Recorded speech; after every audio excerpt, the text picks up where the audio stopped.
Okay guys, hi, welcome to Vedantu. आज की class बहुत ही ज्यादा इंपॉर्टेंट होने वाली है बिकॉज हम लोग कोऑर्डिनेशन कंपाउंड्स, जो कि बहुत ज्यादा इंपॉर्टेंट चैप्टर है आपकी क्लास 12th का, बहुत हाई वेटेज कैरी करता है। सो इसको 60 मिनट्स के अंदर रिवाइज करने वाले हैं, राइट? तो सेशन काफी हेल्पफुल होगा आपके लिए अगर आपने पूरा सेशन अटेंड किया। मेरे साथ मैं हूँ शिल्पी कौशिक, आपकी केमिस्ट्री एजुकेटर वेदांतु पर। And make sure guys that you subscribe to the channel, क्योंकि हम बहुत सारी अमेजिंग चीजें आपके लिए प्लान कर रहे हैं आपके एग्जाम्स के लिए। So you have to stay connected with us, ठीक है? चलिए, टाइम को वेस्ट बिल्कुल भी नहीं करेंगे। चैप्टर के सारे पार्ट्स में आपको कराऊंगी, जितनी चीजें हैं ना। तो starting from the very basic, हम within 1 hour will try to revise everything, okay? And I will share some tricks with you, specially isomerism में क्या क्या ट्रिक्स है, क्या टिप्स हैं, राइट? सीएफटी के अंदर मैम समझ नहीं आता इलेक्ट्रॉनिक कॉन्फ़िगरेशन, तो वो सब समझाऊंगी, ठीक है? चलो, तो पहले समझ लो एक कोऑर्डिनेशन एंटाइटी क्या होता है। देखो, एक कोऑर्डिनेशन एंटाइटी के अंदर आपको मिलेगा एक सेंट्रल मेटल एटम, ठीक है, और आयन जो बॉन्डेड होगा फिक्स्ड नंबर ऑफ आयन या मॉलिक्यूल से। कुल मिला के कॉम्प्लेक्स आपकी स्क्रीन पे आपको नजर आ रहा है ना? इस कॉम्प्लेक्स में आपको दो चीजें दिख रही होंगी। पहला कोबाल्ट, कोबाल्ट काम कर रहा है सेंट्रल एटम का, ये सेंट्रल मेटल एटम है, ठीक है। और ये जो NH3 आपको दिख रहा है यहाँ पर, अमोनिया क्या कर रहा है यहाँ पे? ये लिगेंड की तरह बिहेव कर रहा है। अब मेटल एटम किसकी तरह बिहेव कर रहा है, लिगेंड किसकी तरह बिहेव कर रहा है, ये हम आगे पढ़ने वाले हैं, ठीक है? तो ये पूरा जो कॉम्प्लेक्स, और यहाँ पर 3+ आएगा, एक्चुअली प्लस नीचे आ गया चार्ज का। कोऑर्डिनेशन है ना, स्फीयर के बाहर चार्ज आपको नजर आ रहा है, इसको मैम हटा देती है यहाँ से, ठीक है? तो ये देखो, जो सेंट्रल एटम या आयन है और जो लिगेंड्स अटैच है उससे, उनको हमने क्लोज किया है स्क्वायर ब्रैकेट के अंदर, और इस पूरे को हम क्या बुलाते हैं? Coordination sphere. ये जो डिब्बा आपको नजर आ रहा है ना, ये ऐसे ब्रैकेट वाला, ये आपने स्क्वायर ब्रैकेट लगा दिया है, इसके साथ ये कॉम्प्लेक्स है ना, यही स्क्वायर ब्रैकेट में, इसको बुलाते हैं कोऑर्डिनेशन स्फीयर, ठीक है? क्या बुलाते हैं? कोऑर्डिनेशन स्फीयर बुलाते हैं, राइट? सो समझना, एक एक चीज की डेफिनेशन है यहाँ पर, ध्यान से समझो। एक कोऑर्डिनेशन एंटिटी में अब हमने क्या देखा, मैम ने बोला था सेंट्रल मेटल एटम या फिर आयन आपको मिलेगा, है ना? वो चार्ज भी हो सकता है, न्यूट्रल भी हो सकता है, डिपेंड करता है ओवरऑल कॉम्प्लेक्स पे। जैसे पहले कॉम्प्लेक्स में निकल देखो 2+ चार्ज में प्रेजेंट है। अब वो 2+ चार्ज कैसे आया, अभी आगे सिखाऊंगी। वैसे सुन लो, यहाँ पे वाटर जो है ना, न्यूट्रल लिगेंड होता है, और Cl आपको पता है हेलोजन्स, ये क्लोराइडो माइनस चार्ज होता है, इसमें माइनस का 1 होता है। तो 2 Cl पे माइनस का 2 चार्ज है, तो निकल पे जाहिर सी बात है प्लस का 2 रहा होगा, क्योंकि ओवरऑल कॉम्प्लेक्स न्यूट्रल है ना? तो चार्ज हम निकाल सकते हैं ऐसे, राइट? तो देखो यहाँ पर, जैसे इधर अमोनिया न्यूट्रल लिगेंड है, Cl की वजह से एक -1 चार्ज, ओवरऑल कॉम्प्लेक्स पे 2+ चार्ज है ना? ओवरऑल कॉम्प्लेक्स पे 2+ चार्ज है, तो कैसे आया होगा? जब कोबाल्ट +3 में होगा, +3 -1, तभी तो +2 आएगा ना भाई, है ना? Like that. ऐसे यहाँ पे साइनो भी आप करोगे आगे जाके, है ना? इस पे -1 चार्ज होता है 1 पे, तो 6 से कितना आ रहा होगा? -6। कॉम्प्लेक्स पे 3 नेगेटिव कब हुआ होगा? जब आयरन पे 3+ चार्ज होगा। ऐसे करते हैं हम, आगे निकालना सिखाऊंगी, राइट? तो ये सेंट्रल एटम या आयन है हमारे, जिनको हम ल्यूइस एसिड्स की तरह समझते हैं यहाँ पर। अब आप बोलोगे मैम ये कैसे होने लग गया? भाई पता है ना, कोऑर्डिनेशन कंपाउंड्स, कोऑर्डिनेशन केमिस्ट्री कर रहे हैं हम यहाँ पर। जो मेटल आज तक आप सोचते थे इलेक्ट्रॉन डोनर होता है, अब metal acceptor, electron pair acceptor, जी हाँ, है ना? तो यहाँ पे जो हमारे मेटल आयन्स हैं, ये देखो ट्रांजिशन एलिमेंट्स हैं, है ना? ट्रांजिशन एलिमेंट्स हैं ये। तो ये वाले मेटल आयन्स ल्यूइस एसिड की तरह बिहेव करते हैं, क्योंकि ये एक्सेप्ट कर सकते हैं लोन पेयर्स को लिगेंड से अपने वेकेंट ऑर्बिटल के अंदर, ठीक है? तो मैम लिगेंड क्या होता है? लिगेंड समझते हैं, लिगेंड होंगे ल्यूइस बेसिस की तरह बिहेव करने वाली स्पीशीज, जो अपने लोन पेयर ऑफ इलेक्ट्रॉन को डोनेट करेंगी, किसको? सेंट्रल मेटल एटम पे, ठीक है? सो इट इज लाइक आपका सेंट्रल मेटल एटम है ना? ये लिगेंड है। तो लिगेंड बोलेगा यार मेरे पास लोन पेयर है, मेटल बोलेगा मेरे पास खाली डिब्बा है। तो फिर चलो, फिर शुरू करते हैं, है ना? कार्य शुरू करते हैं। तो यहाँ से लिगेंड एक्चुअली मेटल के वेकेंट ऑर्बिटल के अंदर इलेक्ट्रॉन पेयर को डोनेट करता है। ठीक है, तो लिगेंड्स हमारे पास देखो लिखा है, लिगेंड्स न्यूट्रल हो सकते हैं, एनाइनिक हो सकते हैं, केटाइनिक हो सकते हैं, जो डायरेक्टली लिंक होंगे तुम्हारे सेंट्रल मेटल एटम के साथ, है ना, कोऑर्डिनेशन एंटिटी के अंदर, इनको लिगेंड्स बुलाते हैं। ये अलग अलग टाइप्स के आपको मिल सकते हैं, सिंपल आयोन्स हो सकते हैं, स्मॉल न्यूट्रल मॉलिक्यूल्स हो सकते हैं जैसे वाटर, अमोनिया, लार्ज मॉलिक्यूल्स हो सकते हैं, इनफैक्ट प्रोटीन्स की तरह, वो हमारे सिलेबस में नहीं है। ठीक है, तो देखो यार, जो कोऑर्डिनेशन कंपाउंड्स है ना, ये लेंदी चैप्टर है। ठीक है, तो मैं आपको जो भी स्लाइड्स लेकर आई हूँ ना, मैं पूरा कंटेंट के साथ लाई हूँ। रीजन बीइंग आई वांट कि 1 घंटे में आपकी सबसे अच्छी रिवीजन हो जाए चैप्टर की, साथ में आपको नोट्स भी मैं प्रोवाइड करूंगी। ठीक है, तो ये मेरी क्लास का रूल होता है, हर क्लास में हर सेशन के बाद मैं आपको नोट्स प्रोवाइड करती हूँ। राइट, नेक्स्ट डे आके आप चेक करना, आपको ये नोट्स मिल जाएंगे। ठीक है, तो ध्यान रखना ताकि आपको अलग से कहीं और ना जाना पड़े नोट्स के लिए, दैट्स द पॉइंट। चलिए, so coming back to it, कभी कभी आपको काउंटर आयोन्स भी देखने को मिलते हैं। काउंटर आयोन्स क्या होते हैं? ये वो आयोन होता है जो कंपनी करता है आयनिक स्पीशीज को, ताकि न्यूट्रलिटी बनी रहे। भाई कुछ भी हो जाए, इलेक्ट्रिकल न्यूट्रलिटी चाहे वो कॉम्प्लेक्स ही क्यों ना हो, जरूरी है ना। तो ये जो आयोनाइजेबल होते हैं, ये आयोनाइजेबल होते हैं, मतलब पानी में अगर आप इस कॉम्प्लेक्स को डालोगे ना, तो ये टूट जाएगा, K+ आयोन, और ये कॉम्प्लेक्स अलग हो जाएगा, है ना। 4 पोटेशियम आयोन्स और इस पे 4 नेगेटिव, कॉम्प्लेक्स टूट जाएगा। ठीक है, तो ध्यान रखना, जो भी कोऑर्डिनेशन स्फीयर के बाहर अगर कोई आयोन आपको दिखा ना, वो आयोनाइजेबल होता है, यानी अगर पानी में डालूंगे उस कॉम्प्लेक्स को, वो उस आयोन वो कॉम्प्लेक्स से अलग हो जाएगा। जो कोऑर्डिनेशन स्फीयर के अंदर होते हैं ना, वो आयोन्स में नहीं आते, वो आयोन्स में नहीं टूटते होते। ठीक है, तो ये बात ध्यान रखना। तो इधर इस कॉम्प्लेक्स को पानी में डालोगे, पोटेशियम आयोन और कॉम्प्लेक्स का आयोन अलग हो जाएंगे। ठीक है, सो एनीवे यहाँ पर देखो आपको पोटेशियम दिख रहा है, जो पॉजिटिव आयोन्स होते हैं, यहाँ पे पोटेशियम पॉजिटिव काउंटर आयोन है। पॉजिटिव काउंटर आयोन्स तुमको हमेशा मिलेंगे कहाँ पे? लेफ्ट साइड में। कॉम्प्लेक्स कोऑर्डिनेशन एंटिटी जैसे डिब्बे के लेफ्ट साइड में तुमको मिलेगा पॉजिटिव काउंटर आयोन। ठीक है, और डिब्बे के राइट हैंड साइड में तुमको मिलेगा नेगेटिव काउंटर आयोन। ठीक है, जैसे अगर क्लोराइड होता है ना, तो वो डिब्बे के राइट साइड मिलता।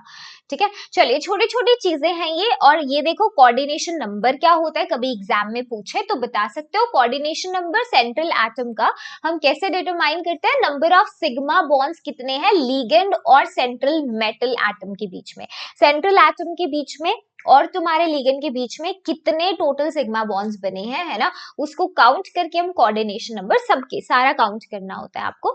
जैसे ये कॉम्प्लेक्स है, देखो इसमें कोबाल्ट के साथ 6 अमोनिया के लिगेंड्स अटैच्ड है ना, सिग्मा बॉन्ड से होंगे, हम काउंट कर सकते हैं। इधर कोऑर्डिनेशन नंबर 6 है, यहाँ भी कोऑर्डिनेशन नंबर 6 होगा।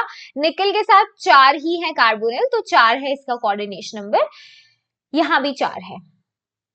ठीक है, तो ये तुम्हारा कोऑर्डिनेशन नंबर होता है। अब oxidation number central metal atom का कैसे निकालेंगे? आप उस पे देखोगे कि टोटल चार्ज उस एटम पे कितना हो रहा है। अगर आप सारे लिगेंड्स को हटा दो, है ना, या जो भी, मतलब हम एग्जाम्पल से समझेंगे इसे, तब बेटर समझ में आएगा। तो बेसिकली न्यूट्रलिटी के हिसाब से आपको देखना होता है। जैसे ये कॉम्प्लेक्स है ना, आपको दिया हुआ है। अब इसमें देखो 3 नेगेटिव चार्ज है ओवरऑल कॉम्प्लेक्स के ऊपर, और मुझे पता है ये जो CN लिगेंड है इस पे -1 चार्ज होता है, ये एनाइनिक लिगेंड है, -1 चार्ज। मैं लिस्ट दूंगी अभी, डोंट वरी। ठीक है, तो अगर 6 साइनाइड मेरे पास होंगे तो कितना होगा? इधर -6 होगा, है ना, 6 साइनाइड है, -6 होगा। और कॉम्प्लेक्स पे कितना चार्ज आ रहा है? -3। तो भाई तुम एक्स वाला मेथड कर लो, पर तुम तो मैथ्स के स्टूडेंट्स हो, आई डोंट एडवाइज दिस, देख लो। बट फिर भी मान लो आयरन पे प्लस कोई मैंने x मान लिया उसका ऑक्सीडेशन नंबर।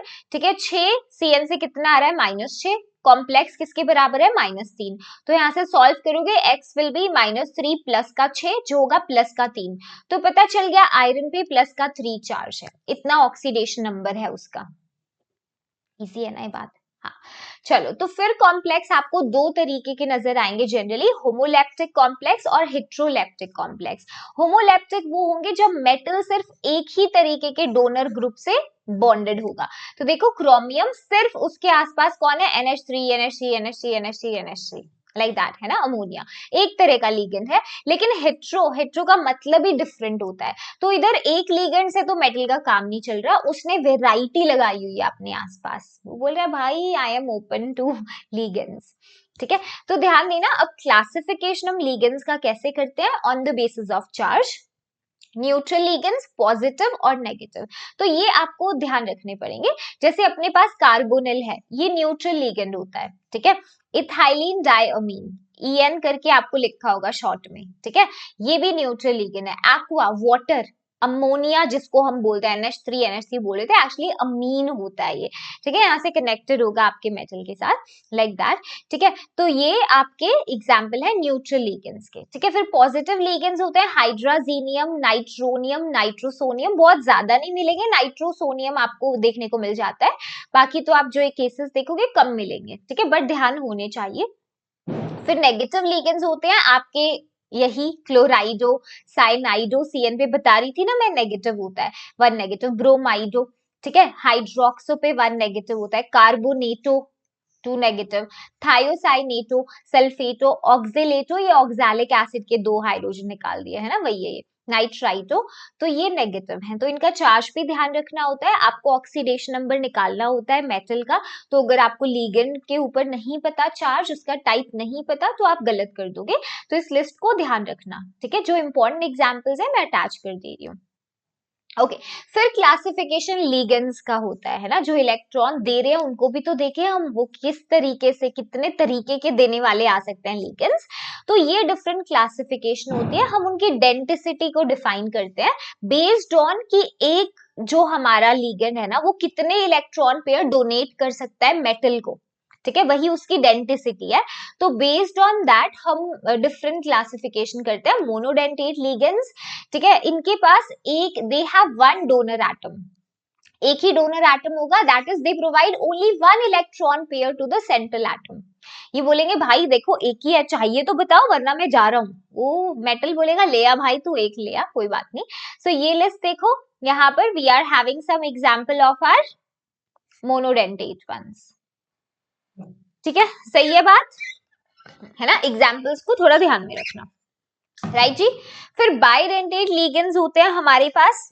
बाइडेंटेट लिगेंड्स में इथाइलिन डायमीन, ऑक्सिलेट बहुत यूज करोगे, ठीक है। तो इनमें देखो 2 डोनर साइट्स है, अगर आप देखो they have 2 donor atom, ethylene diamine में 2 नाइट्रोजन डोनर साइट्स है ना।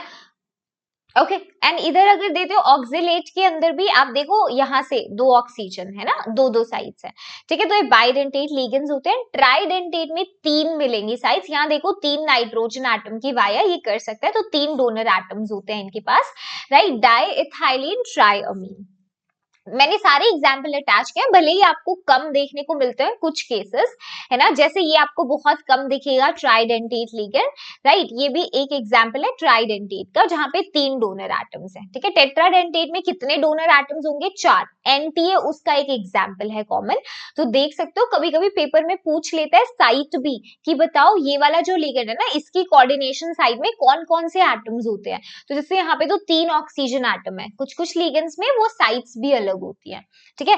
पेंटाडेंटेट लिगेंड है आपके पास EDTA, EDTA is example of that, ठीक है, ethylene diamine tri acetate ion. तो ध्यान रखना इसके पास 5 डोनर एटम्स होते हैं, ठीक है, इस लिगेंड के पास। Okay okay, then you have hexadentate, हाँ ठीक है। अब एक और चीज ध्यान देखो, ethylene diamine tri acetate ion था, जब 3 नेगेटिव चार्ज था उस पे, कितना था बेटा 3 नेगेटिव।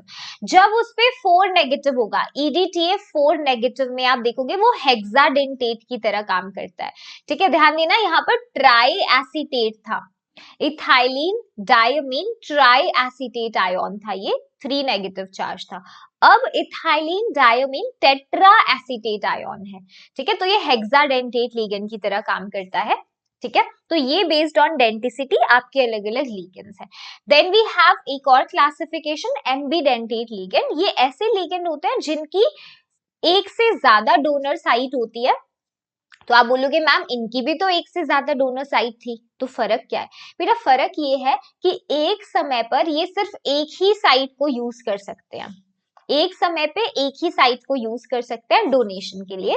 तो एम्बीडेंटेट लिगेंड होते हैं, अच्छा भाई देखो जैसे यहाँ पे है आपका है ना CN, तो ये बोलेगा मैं ऐसे कार्बन के थ्रू आ सकता हूँ, तुम्हें पसंद नहीं आया कोई बात नहीं, मैं नाइट्रोजन के थ्रू आ जाऊंगा, है ना, like that.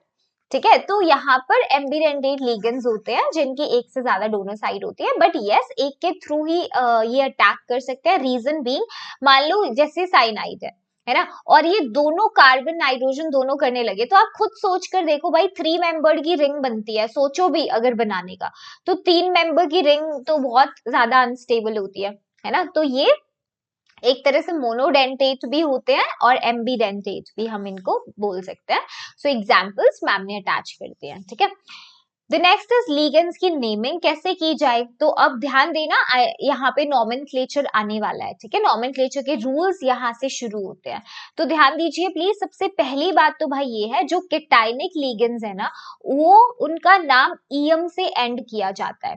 The name of cationic ligands are added with ium, जो पॉजिटिव वाले हैं, है ना, पॉजिटिव चार्ज, जैसे नाइट्रोसीलियम, हाइड्राजीनियम, तो ईएम पे ध्यान दो, ठीक है। पहली बात, पॉजिटिव लिगेंड केटाइनिक वाले ईएम से खत्म होंगे नॉमेनक्लेचर में। सेकंड, न्यूट्रल लिगेंड, भाई न्यूट्रल है तो उनके लिए कोई स्पेशल ट्रीटमेंट नहीं है, जो उसका नाम है वही हम यूज करेंगे। जैसे आपका H2O है, इसके लिए एक्वा यूज करते हैं। NH3 को अमोनिया मत लिखा ना, अमीन, ठीक है।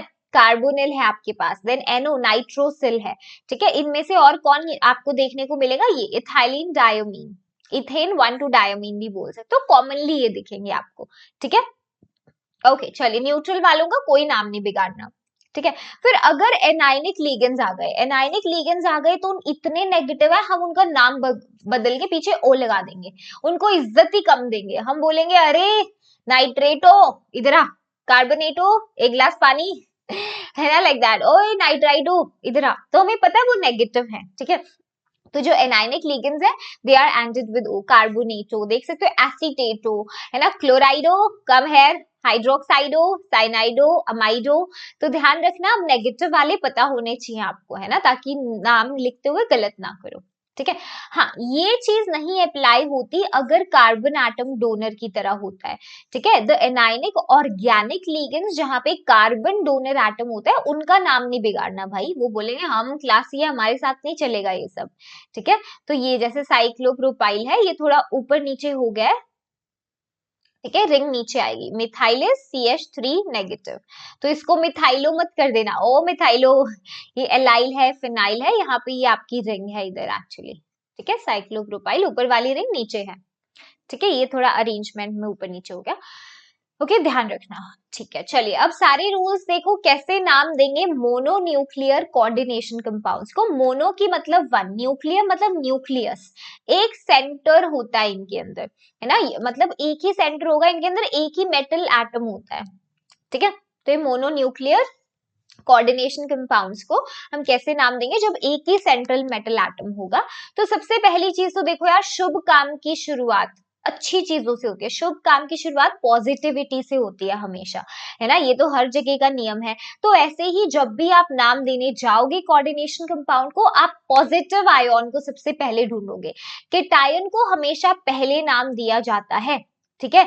In both positively and negatively charge coordination entities, मतलब क्या है इसका, मतलब यहाँ पर देखो, ये यहाँ पे आपका जो कॉम्प्लेक्स है ना, बाहर आपने पॉजिटिव आयोन देखा, है ना, इधर कॉम्प्लेक्स पे नेगेटिव होगा चार्ज, कॉम्प्लेक्स पे नेगेटिव होगा, है ना, क्योंकि काउंटर आयोन पॉजिटिव है। काउंटर आयोन पॉजिटिव की जरूरत तभी पड़ती है जब हमारा complex coordination sphere negative charge होता है ना। और यहाँ पर देखो काउंटर आयोन नेगेटिव है, इसका मतलब अपने स्फीयर पे पॉजिटिव चार्ज होगा, चाहे नेगेटिवली चार्ज कोऑर्डिनेशन स्फीयर है कि पॉजिटिव है, हम हमेशा पॉजिटिव चीजों से ही शुरुआत करेंगे। तो यहाँ पर देखो पॉजिटिव तो पोटेशियम है, तो पहले पोटेशियम को नाम दिया हमने, फिर हम लिगेंड को के पास गए हेक्सासियानो, हेक्सा क्यों, क्योंकि 6 है, सियानो, है ना, उसको। फिर यहाँ पर देखो क्योंकि ये नेगेटिव है ना, तो नेगेटिव केस में आपको क्या करना होता है, 8 से एंडिंग कर देनी होती है मेटल की, ये रूल आएगा अभी आगे बताऊंगी, ठीक है। तो पूरा नाम हम सारे रूल्स कर लो, फिर पीछे आगे इनके नाम देख लेंगे, ठीक है, पहले रूल समझ लो सारे।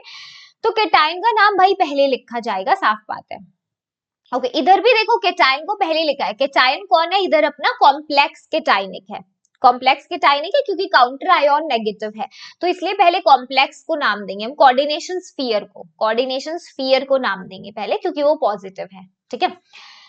Second rule, the name of ligand is listed before the name of central atom in alphabetical order. ligand को पहले नाम दिया जाएगा, मेटल को बाद में, क्योंकि ligand देने आया है. ligand बोलेगा भाई मैं इलेक्ट्रॉन दे रहा हूँ, मेरी इज्जत तेरे से पहले होनी चाहिए.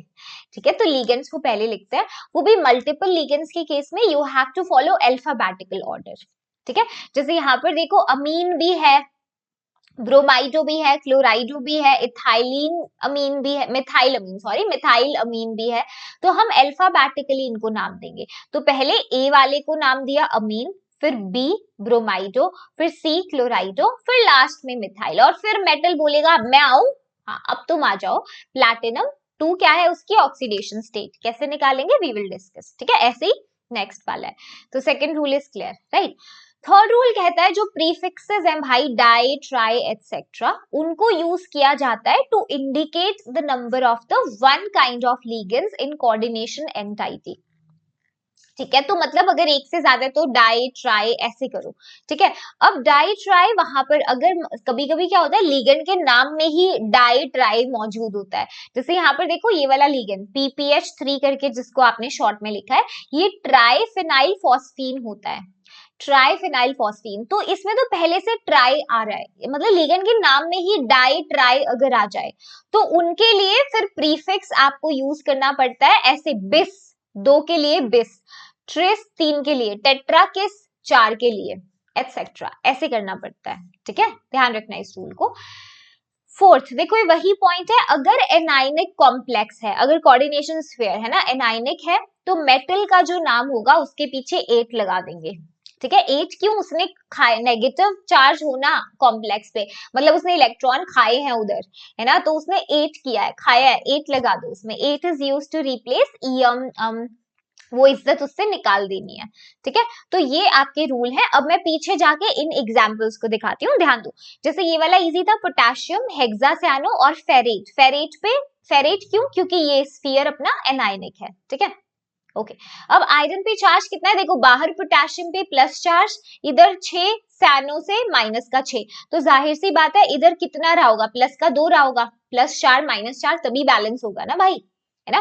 तो ऐसे देखना, ऐसे यहाँ पर देखो बाहर इस पे 2 क्लोराइड आयन लगाए हैं हमने, मतलब अपने कॉम्प्लेक्स के ऊपर प्लस का 2 चार्ज है, कॉम्प्लेक्स इधर स्फीयर पे है ना, कोऑर्डिनेशन स्फीयर वाले पार्ट में प्लस का 2 चार्ज है. तो कोबाल्ट का अगर निकालना है, अमीन तो इधर से 0 आएगा, है ना, और ये क्लोराइडो -1, तो कोबाल्ट पे कितना चार्ज आएगा बेटा, +3. निकाल लोगे ऐसे, सिंपल है. ठीक है, सबको कर लेना. यहाँ पर देखो पोटेशियम बाहर है, फिर हेक्सा साइनाइडो, क्यों साइनाइडो, आइडो आया है पीछे, है ना, तो इसको आप ऐसे यूज कर सकते हो. और फेरेट क्यों, क्योंकि नेगेटिव है ना, और उस पे चार्ज प्लस का 2 है, क्योंकि बाहर प्लस का 4 अंदर माइनस का 6, तो आयरन पे कितना होगा, +2 न्यूट्रलिटी के लिए. एक्स लेके भी निकाल सकते हो, वो आपकी श्रद्धा है. ठीक है, फिर यहाँ पे देखो पेपर में यहाँ से क्वेश्चन आते हैं, ब्रिजिंग लिगेंड्स. ब्रिजिंग लिगेंड्स होते हैं जो 2 या 2 मेटल आयन से जो है कनेक्टेड होंगे. ये एटॉमिक, पॉलीएटॉमिक दोनों हो सकते हैं, मतलब एक तरह का एटम हो सकता है इनमें, एक से ज्यादा भी हो सकते हैं. ठीक है, ligands that are not bridging are called as terminal ligands. जो ब्रिज पे नहीं होंगे नॉर्मली उनको टर्मिनल ligands बुलाते हैं. तो मैंने कुछ ब्रिजिंग ligands के आपको नाम दे दिए हैं यहाँ पर लिस्ट में, और उनपे चार्ज दिखा दिया है.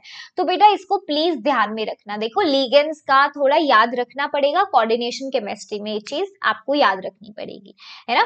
तो इसको प्रैक्टिस करोगे 2-3 बार हो जाएगा, कुछ ऐसा नहीं है कि पॉसिबल नहीं है. जैसे ऑक्साइड पे देखो O2 नेगेटिव है, एक एग्जाम्पल लेते हैं. ये देखो इस ब्रिजिंग लिगेंड का हमें नाम देना है. तो पहले तो देखो जब ब्रिजिंग लिगेंड का नाम दोगे ना, तो हमें ब्रिजिंग लिगेंड के लिए म्यू लगाना पड़ता है, ये म्यू.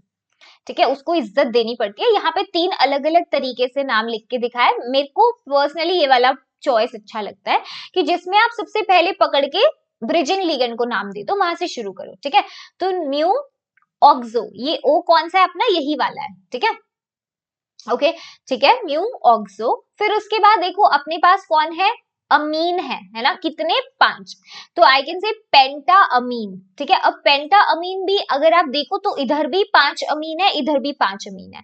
तो अलग अलग लिखने की जगह हम सीधा प्रीफिक्स लगा देते हैं बिस, है ना, फिर ब्रैकेट में लिख देंगे बिस पेंटा, है ना, और क्या है, अमीन, पेंटा अमीन, ठीक है। अब आपने लिगेंड को दे दिया है नाम, ब्रिजिंग लिगेंड को सबसे पहले दे दिया था, फिर हमने दूसरे है ना इस लिगेंड को दे दिया टर्मिनल वाले को। अब हम क्या करेंगे, मेटल के पास जाएंगे, मेटल है क्रोमियम, ठीक है, उस पे चार्ज देख लो कितना है। अब यहां से कितना आ रहा है, -2, ठीक है, ये तो न्यूट्रल है, 0 और 0।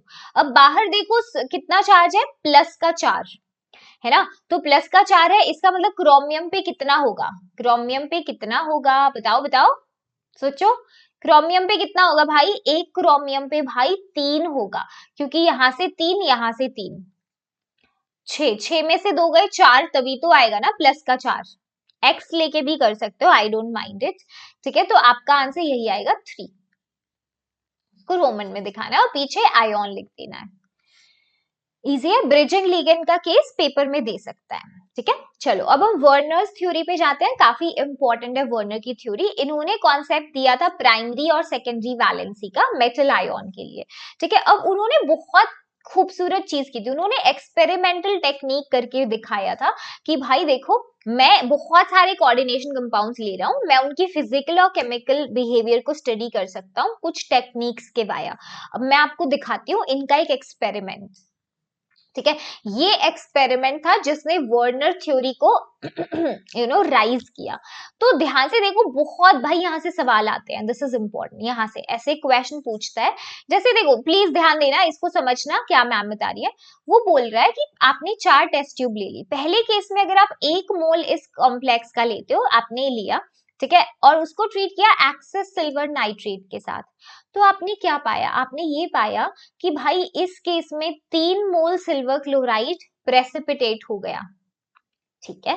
फिर हमने देखा कि नेक्स्ट केस में हमने 1 मोल ये कॉम्प्लेक्स लिया, वही एक्सेस सिल्वर नाइट्रेट है सब में, तो इस बार 2 मोल सिल्वर क्लोराइड प्रेसिपिटेट हुआ। यहां पर इस केस में 1 मोल हुआ, इधर कोई प्रेसिपिटेट नहीं हुआ। तो आपसे पूछ सकता है कि बेस्ड ऑन दिस आप फॉर्मूला कोऑर्डिनेशन कॉम्प्लेक्स बनाकर दिखाओ, आप कोऑर्डिनेशन कंपाउंड बताओ किस तरह प्रेजेंट होगा, कौन सा लिगेंड कोऑर्डिनेशन स्फीयर के अंदर होगा, कौन सा बाहर होगा, लाइक दैट।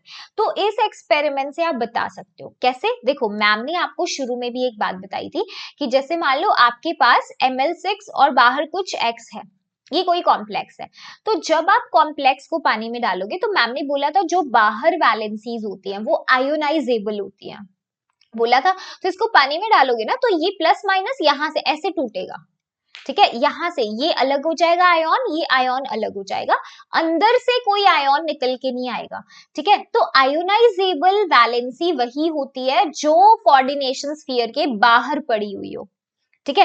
अब खुद समझो भाई, ये कॉम्प्लेक्स जो है, ये वाला कॉम्प्लेक्स सबसे पहला जो हमने लिखा है स्क्रीन पे, ये 3 मोल सिल्वर क्लोराइड कब दे सकता है। सिल्वर क्लोराइड में सिल्वर तो चलो सिल्वर नाइट्रेट से उठाया, क्लोराइड आयन तो इसने 3 कॉम्प्लेक्स से लिए हैं। अब वो 3 आयोनाइजेबल क्लोराइड आयन कॉम्प्लेक्स से कैसे मिलेंगे, जब 3 Cl बाहर होंगे कोऑर्डिनेशन स्फीयर के। तो इसका कॉम्प्लेक्स ऐसे नहीं बनेगा, कोबाल्ट और 6 अमीन अंदर और 3 Cl बाहर, यस, इसका फॉर्मूला ये बनेगा क्योंकि यही आयोनाइजेबल वैलेंसी है। तो यहां से वो कंडक्टिविटी पे भी सवाल पूछता है। ये क्वेश्चन इसमें देखो, अगर आपने लिया COCl3, ठीक है, 3 अमोनिया अमीन के लिगेंड के साथ में, कोई सिल्वर क्लोराइड नहीं आया, मतलब सब अंदर है, सब कहाँ है, सब अंदर है भाई, सब अंदर है, ये 3 Cl भी अंदर है, लाइक दिस, कोई Cl बाहर नहीं है, ठीक है, कोई आयोनाइजेबल वैलेंसी नहीं है इसमें। तो ऐसे करके हम निकाल सकते हैं, बेसिकली पेपर में आपसे सॉल्यूशन की कंडक्टिविटी भी पूछ सकता है ना, जैसे यही मैम ने बताया था। इधर देखो, ये थोड़ा सा ऊपर नीचे इधर है, ये 3 Cl नेगेटिव है ना बाहर, इधर देखो यहाँ 2 Cl नेगेटिव बाहर, ठीक है, 1 Cl अंदर, फिर उसके बाद 1 Cl नेगेटिव बाहर, या तो एक भी नहीं है, देख सकते हो, यस। तो ये आपको कलर भी देखो कॉम्प्लेक्स के मिल रहे हैं, और इलेक्ट्रोलाइट की रेशो पेपर में पूछ सकता है, तो you have to tell it like this, ठीक है, ऐसे। तो देखना कलर भी आपको मिल गया। तो यहां से उन्होंने, वर्नर ने अपनी थ्योरी बनाई थी और हमको फिर कुछ पोस्टुलेट्स दिए थे। उन्होंने बोला था कि भाई कोऑर्डिनेशन कंपाउंड में मेटल 2 तरीके के लिंकेजेस रखता है, एक प्राइमरी और एक सेकेंडरी। जो प्राइमरी वैलेंसी होती है ना, वो आयोनाइजेबल होती है, ठीक है। सेकेंडरी वैलेंसी नॉन आयनाइजेबल होती है, जैसे इस कॉम्प्लेक्स में देखो प्राइमरी वैलेंसी ये है, ये जो बाहर 2 क्लोराइड आयोन्स है ये प्राइमरी वैलेंसी है, ठीक है, यस। और अंदर वाला जो है वो सेकेंडरी वैलेंसी है, राइट, वो आयोनाइज नहीं करते हैं, ये मैम बता चुकी हैं, यस। हाँ, जो सेकेंडरी वैलेंसी है वो मेटल का कोऑर्डिनेशन नंबर ही बताता है और फिक्स्ड होता है ना, कोऑर्डिनेशन नंबर यहीं से पता चलता है कितने सिग्मा बॉन्ड्स के थ्रू मेटल से कनेक्टेड है, राइट। तो ये आपकी वर्नर थ्योरी थी, आसान सी थी, कुछ था नहीं इसमें, ये वाला पार्ट इंपॉर्टेंट है, यहाँ से क्वेश्चन आ जाते हैं, फॉर्मूला पूछ लेते हैं आपसे, ठीक है। चलो नेक्स्ट इज वीबीटी, अब हम वीबीटी को देखते हैं। वीबीटी बोलता है कि भाई जो सेंट्रल मेटल आयोन है ना उसके पास एम्प्टी ऑर्बिटल्स होते हैं, हाँ, एम्प्टी ऑर्बिटल होता है तभी तो वो इलेक्ट्रॉन ले पाता है, जो लिगेंड आएगा लोन पेयर लेकर वो इसी में एक्सेप्ट करता है ना। तो यहाँ पे फॉर्मेशन होता है कॉम्प्लेक्स का, मतलब लिगेंड ल्यूइस बेस है हमारा, मेटल आयन ल्यूइस एसिड है ना, इससे अपना कोऑर्डिनेट कोवैलेंट बॉन्ड जो डेटिव बॉन्ड होता है वो बनता है, ठीक है, ये तो हम जानते हैं मैम, इसमें क्या नया है। तो इसमें ये चीज देखनी है आपको, हाइब्रिडाइज्ड ऑर्बिटल्स के बारे में बात की जाती है कि भाई हाइब्रिडाइजेशन होता है ना, हाइब्रिडाइज्ड ऑर्बिटल्स को अलाउ किया जाता है ओवरलैप होने के लिए लिगेंड ऑर्बिटल्स के साथ, ताकि लिगेंड आकर डोनेट कर सके अपने इलेक्ट्रॉन पेयर्स उनके अंदर, ठीक है। तो ये अलग अलग कोऑर्डिनेशन नंबर 4 पे हमें 2 तरीके की हाइब्रिडाइजेशन मिल सकती है, sp3 dsp2, ठीक है। कोऑर्डिनेशन नंबर 5 में sp3d मिल सकता है, ठीक है। कोऑर्डिनेशन नंबर 6 में sp3d2 और d2sp3, ज्योमेट्री उनकी क्या होगी, ऑक्टाहेड्रल, कोऑर्डिनेशन नंबर 6 में, है ना। sp3 है तो टेट्राहेड्रल, dsp2 है तो स्क्वायर प्लेनर, और sp3d तो आपको पता है केमिकल बॉन्डिंग वाली चीज है, ट्राइगोनल बाइपिरामिडल, tbp, ठीक है। तो इस चीज को ध्यान रखना क्योंकि आगे हम करेंगे, एग्जाम्पल्स करेंगे, ठीक है। ये चीजें भी आपने की, अगर कॉम्प्लेक्स में अनपेयर्ड इलेक्ट्रॉन्स हैं तो वो पैरामैग्नेटिक होगा, अगर नहीं है अनपेयर्ड इलेक्ट्रॉन्स तो डायमैग्नेटिक होगा, दिस वी नो, है ना। चलिए, हाँ, अगर मान लो कोई स्ट्रॉन्ग फील्ड लिगेंड आ जाता है, अगर बहुत तगड़ा लिगेंड आ गया है तो वो क्या कराएगा, पेयर कराएगा इलेक्ट्रॉन्स को, राइट। क्यों है इसका रीजन मैं अभी आपको आगे बताती हूँ, इनर आउटर ऑर्बिटल कॉम्प्लेक्स के केस में। पर यहाँ पे आप ऐसा देखोगे लिगेंड की स्ट्रॉन्ग फील्ड से ना Hund's rule of multiplicity fail हो जाता है। हुन्स रूल क्या बोलता था कि भाई अगर 3 डीजनरेट ऑर्बिटल हैं तो इलेक्ट्रॉन पहले सिंगली ऑक्यूपाई होता है, जब तक हर डिब्बे में एक एक इलेक्ट्रॉन ना हो तब तक पेयरिंग शुरू नहीं होती है, डबलिंग नहीं होगी, है ना। बट यहाँ पे हो जाती है, खाली डिब्बे होते हुए भी हो जाती है, हुन्स रूल ब्रेक हो जाता है, ठीक है। तो चलो पहले कोऑर्डिनेशन नंबर 6 की हम बात करते हैं। कोऑर्डिनेशन नंबर 6 में आपके पास देखो ऑक्टाहेड्रल 2 केसेस है, sp3d2 और d2sp3, ठीक है। ये तब होगा जब बाहर वाला d यूज किया जाएगा, जब ऊपर वाला बाहर वाला d यूज होगा, nd ऑर्बिटल वो आपका sp3d2 होगा, आउटर ऑर्बिटल कॉम्प्लेक्स होता है। अगर अंदर वाला d यूज हुआ है, मतलब n-1 d ऑर्बिटल यूज हुआ है, तो वो इनर ऑर्बिटल होता है जो ज्यादा स्टेबल होता है। तो हमेशा कोशिश यही रहती है कि अंदर वाला डी खाली कराया जाए, बाकी तो फिर लिगेंड आकर बताएगा, ठीक है। तो यहाँ पर देखो एग्जाम्पल से समझा रही हूँ आपको हाइब्रिडाइजेशन पूरा। कोऑर्डिनेशन नंबर 6 मैंने एक कॉम्प्लेक्स लिया, यहाँ पे कोबाल्ट पे है +3 चार्ज, तो सीधा इसको देख लो, +3 चार्ज मतलब ये उसकी कॉन्फ़िगरेशन हो गई, है ना। तो यहाँ पर अगर आप देखते हो ना तो इधर अब लिगेंड F है, ठीक है, F नेगेटिव लीगेंड है यहाँ पर, और ये वीक लीगेंड्स होते हैं जनरली, जो आपके हेलोजेंस के आप देखोगे ना मेंबर्स वो वीक फील्ड लीगेंड्स की तरह होंगे। हालांकि मेटल की ऑक्सीडेशन स्टेट क्या है वो भी मायने रखती है ना, आगे फैक्टर्स बताऊंगी, पर जनरली आप ध्यान में रख सकते हो। Okay, series I will show you. तो यहाँ पर ये वीक फील्ड लिगेंड का काम कर रहा है, पेयरिंग नहीं कराएगा, इलेक्ट्रॉन्स को पेयरिंग नहीं कराता अगेंस्ट द हुन्स रूल। तो यहाँ पे क्या खाली मिलेगा, S खाली मिलेगा, P, और फिर कौन से वाला D यूज किया जाएगा, ऊपर वाला, है ना, 4D वाला, मतलब आगे वाला ND यूज होगा, है ना। तो यहाँ से देखो क्या क्या यूज होता है हाइब्रिडाइजेशन में, S, ये वाले 4P के 3P, और ये D के 2, क्योंकि अंदर वाला खाली नहीं था, अंदर खाली हो सकता था अगर पेयरिंग हो जाती इलेक्ट्रॉन्स की, पर वो वीक फील्ड लिगेंड था तो नहीं करा पाया, है ना। तो यहाँ पे आपको sp3d2 हाइब्रिडाइज्ड ऑर्बिटल्स मिलते हैं, तो यहाँ पे F नेगेटिव आके इधर अपने इलेक्ट्रॉन्स देते हैं, ठीक है। तो ये वाला जो कॉम्प्लेक्स था ये आपका आउटर ऑर्बिटल, ये फर्स्ट केस जो था आउटर ऑर्बिटल कॉम्प्लेक्स था। एक इनर ऑर्बिटल का भी देखते हैं, है ना। बट अगर पेपर में आपसे पूछता है पैरामैग्नेटिक डायमैग्नेटिक, तो आप वो हाइब्रिडाइजेशन से बता सकते हो। अनपेयर्ड इलेक्ट्रॉन्स है यहाँ पर तो पैरामैग्नेटिक है। बाहर वाला डी यूज हुआ है हाइब्रिडाइजेशन में, तो आउटर ऑर्बिटल या हाई स्पिन कॉम्प्लेक्स भी इसको बुलाते हैं। ठीक है, high spin complex is outer orbital. ठीक है, अब यहाँ पर देखो, यहाँ पर अमीन है। जब अमीन नाइट्रोजन डोनेशन साइट वाले ligands generally strong field ligands होते हैं, और स्पेसिफिकली जब मेटल +3 ऑक्सीडेशन स्टेट में होता है तो, ठीक है, मेटल +3 में होता है तो यहाँ पर देखो कोबाल्ट +3 में है, ये उसका कॉन्फ़िगरेशन है 3D का, 4s4p आगे होगा 4db। ठीक है, बट यहाँ पर अमीन बोलेगा भाई मैं तो पेयरिंग कराऊंगा, मैं पेयरिंग कराऊंगा। तो यहाँ पर क्या होता है, लीगेंड का असर पड़ता है कि लीगेंड वीक फील्ड है कि स्ट्रॉन्ग फील्ड है, बेस्ड ऑन दैट पेयरिंग हो सकती है नहीं हो सकती है, that is contributing factor one of the. ठीक है, तो यहाँ पर देखो अगर पेयरिंग हो जाएगी, ये इलेक्ट्रॉन इधर आ जाएगा, ये दोनों इधर हो जाएंगे, तो अंदर के डी खाली हो सकते हैं, हो सकते हैं ऐसे, है ना। पेयरिंग करा दो, 3D के 2 खाली हो गए, n-1 डी खाली हो गया, तो D2sp3 बनेगा, है ना। यानी कि इनर ऑर्बिटल या लो स्पिन कॉम्प्लेक्स बन रहा है। सारे इलेक्ट्रॉन्स पेयर्ड है तो डायामैग्नेटिक होगा। सही है, इजी था। ये ऑक्टाहेड्रल के केसेस थे। ठीक है, अब मैम आपसे कुछ टिप शेयर करना चाहती हैं जो बहुत इंपॉर्टेंट है, तो मैंने नोट्स में सब कुछ ऐड कर दिया है ताकि आपको कुछ कहीं धक्के ना खाने पड़े। भाई एक भी इंपॉर्टेंट चीज ना मैंने नोट्स में नहीं छोड़ी है, टू बी ऑनेस्ट। ठीक है, तो सब डाला है इसमें, इसको देख लो।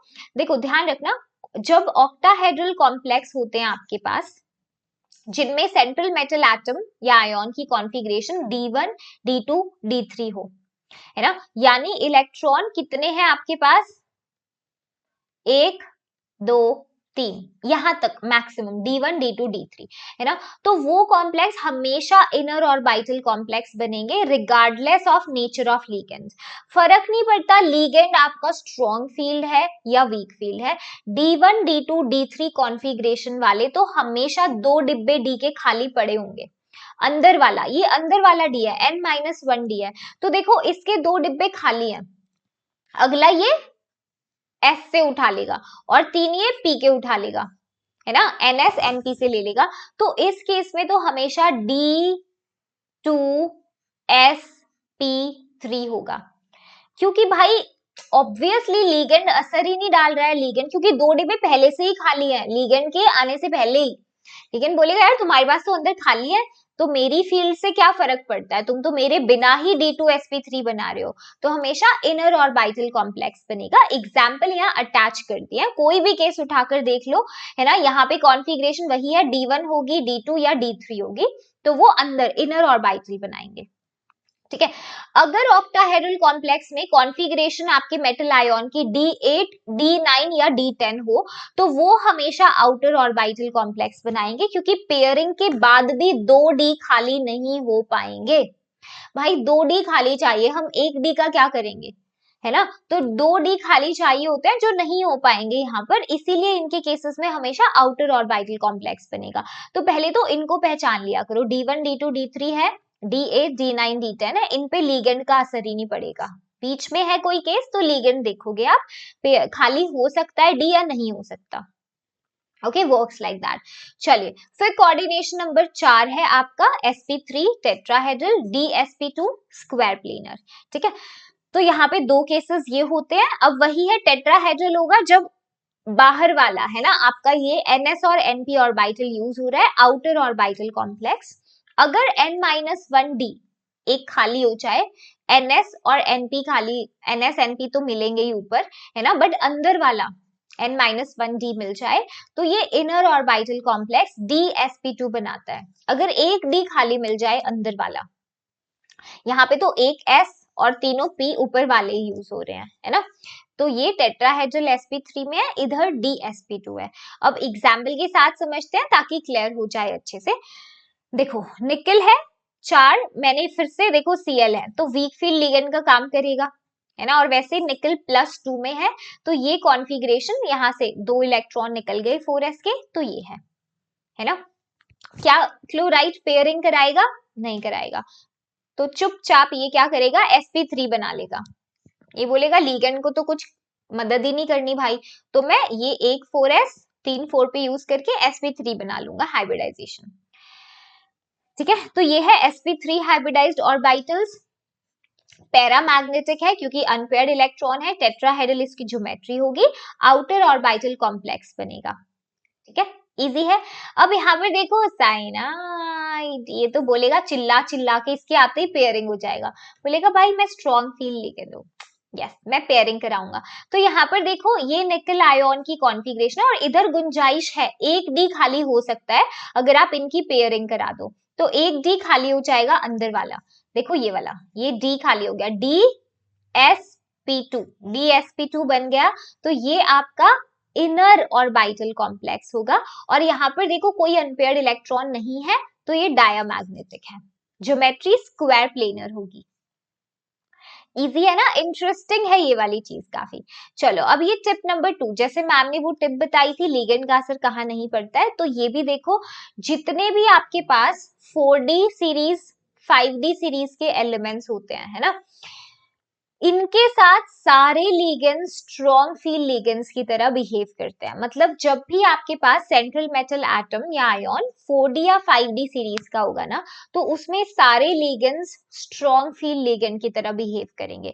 इवन हेलोजेंस, अब आप बोलेंगे मैम फ्लोराइड क्लोराइड भी, हाँ बिल्कुल, देखो तभी एग्जाम्पल लिया है, पैलेडियम है, अब आपने देखा अरे पैलेडियम, ओके इसके सामने तो क्लोराइड भी झुक जाएगा, राइट। तो यहाँ पर नॉर्मली आप देखो तो वीक फील्ड लिगेंड था, बट यहाँ पर स्क्वायर प्लेनर मिलता है ये कॉम्प्लेक्स। तो बेटा इन केसेस को ना ध्यान रखा करो, ठीक है, सारे इंपॉर्टेंट है। लिमिटेशन ये भी काफी चीजें नहीं बता पाई थी वीबीटी, जैसे कि कलर कोऑर्डिनेशन कंपाउंड्स का क्यों होता है ना। सो कभी इन्होंने नहीं रिलेशन दिया था कि भाई आउटर ऑर्बिटल कॉम्प्लेक्स में एक्सेप्शंस अगर होती है, जैसे कॉम्प्लेक्स है स्टेबल है जबकि आउटर ऑर्बिटल कॉम्प्लेक्स बनाता है, प्रॉपर रीजनिंग नहीं थी, ठीक है, और स्ट्रॉन्ग और वीक फील्ड लिगेंड का की प्रॉपर क्लैरिटी एक्सप्लेन नहीं की गई थी, ठीक है। अब हमारे पास आती है CFT जो कि है क्रिस्टल फील्ड थ्योरी। तो क्रिस्टल फील्ड थ्योरी बहुत इंटरेस्टिंग है, ये एक इलेक्ट्रोस्टैटिक मॉडल है जो कंसीडर करता है आपके मेटल लिगेंड बॉन्ड को आयोनिक, ठीक है, आयोनिक, बिल्कुल ये कहता है कि भाई मेटल लिगेंड बॉन्ड तो पूरा आयोनिक है, उनके बीच में होती है इलेक्ट्रोस्टैटिक इंटरैक्शन, ठीक है, जैसे ऑपोजिटली चार्ज्ड आयॉन्स के बीच में होती है, लाइक दैट। तो इन्होंने क्या पोस्टुलेट्स लिए थे, देखो इन्होंने बोला CFT ने कि लिगेंड्स को हम पॉइंट चार्ज की तरह ट्रीट करते हैं, मतलब लिगेंड को उन्होंने लिगेंड ना समझ के एक पॉजिटिव चार्ज मान लिया, point charge is like space के अंदर एक पॉजिटिव चार्ज पड़ा है, पॉजिटिव चार्ज आयन पड़ा है, जैसे वो होता है ना स्पेस में, तो ऐसे पूरे स्पेस में पॉजिटिव पड़ा है, लिगेंड है, लिगेंड को उन्होंने पॉइंट चार्ज मान लिया, है ना। And in case of anions या डाइपोल्स आप उनको न्यूट्रल मॉलिक्यूल्स मान लो, लाइक दैट। ये थ्योरी बोलती है, कहती है मेटल लिगेंड का बॉन्ड जो है भाई आयोनिक होगा, जो सिर्फ जिसमें इलेक्ट्रोस्टैटिक इंटरैक्शन होती है, जो पॉजिटिव और नेगेटिव के बीच की इंटरैक्शन होती है, वो समझाती भी है ऐसा क्यों बोलती है। CFT कहते हैं क्योंकि भाई देखो ये इलेक्ट्रोस्टैटिक अट्रैक्शन आती है पॉजिटिव और नेगेटिव चार्ज से, पॉजिटिव और नेगेटिव चार्ज से, है ना। रिपल्शन भी होता है क्योंकि इलेक्ट्रॉन प्रेजेंट है मेटल और लिगेंड्स के अंदर, तो रिपेल भी करते हैं, राइट। और बोलती है कि लिगेंड फील्ड की वजह से डी ऑर्बिटल्स की एनर्जी में आप इंक्रीज देखते हो। हमने कहा ये क्या है भाई, समझ नहीं आया हमें, दोबारा बताओ। देखो समझो इसको डिटेल में समझाती हूँ अच्छे से, बहुत इंटरेस्टिंग है, मजा आएगा, ठीक है। देखो ये आपका फ्री मेटल पड़ा है या फ्री मेटल आयन, कुछ भी कंसीडर करो, ठीक है, आपके पास फ्री मेटल एटम है आपका, और ये डी ऑर्बिटल्स हैं, ठीक है, डी अलग अलग, अब आपको सबकी पता है ना शेप, याद है? नहीं मैम मैं बता दूंगी, ठीक है। तो ये अभी देखो सारे डी ऑर्बिटल्स डीजेनरेट है, यानी उनकी बराबर एनर्जी है, सबकी सेम एनर्जी है, ठीक है। और ये आप देख सकते हो लिगेंड, मेटल को लिगेंड ने अप्रोच किया। अब लिगेंड ने कैसे अप्रोच किया, पहले दूर से, जैसे मान लो कहीं इनफाइनाइट डिस्टेंस से, ये आपका मेटल है है ना, इनफाइनाइट डिस्टेंस से लिगेंड अप्रोच कर रहे हैं मेटल को, तो इनफाइनाइट डिस्टेंस से ना ऐसा अपीयर होता है कि लिगेंड स्फेरिकली मेटल को अप्रोच कर रहे हैं। समझ रहे हो, अगर स्फेरिकली आपको ऐसा लगेगा कि कहीं से इक्वली मतलब अप्रोच हो रहा है, तो सारे डी ऑर्बिटल्स की एनर्जी में इंक्रीज हो जाता है, क्योंकि समझ ही नहीं आता कौन सी पर्टिकुलर डायरेक्शन के थ्रू अप्रोच कर रहा है लिगेंड। दूर से नजर आता है, हर ऑर्बिटल सोचता है हाँ मेरी तरफ आ रहा है लिगेंड, वो सोचता है मेरी तरफ आ रहा है, वो सोचता है मेरी तरफ आ रहा है। स्फेरिकल फील्ड होती है शुरू में, ठीक है। तो देखो 5d ऑर्बिटल्स हैं शुरू में, उनके पास सेम एनर्जी है।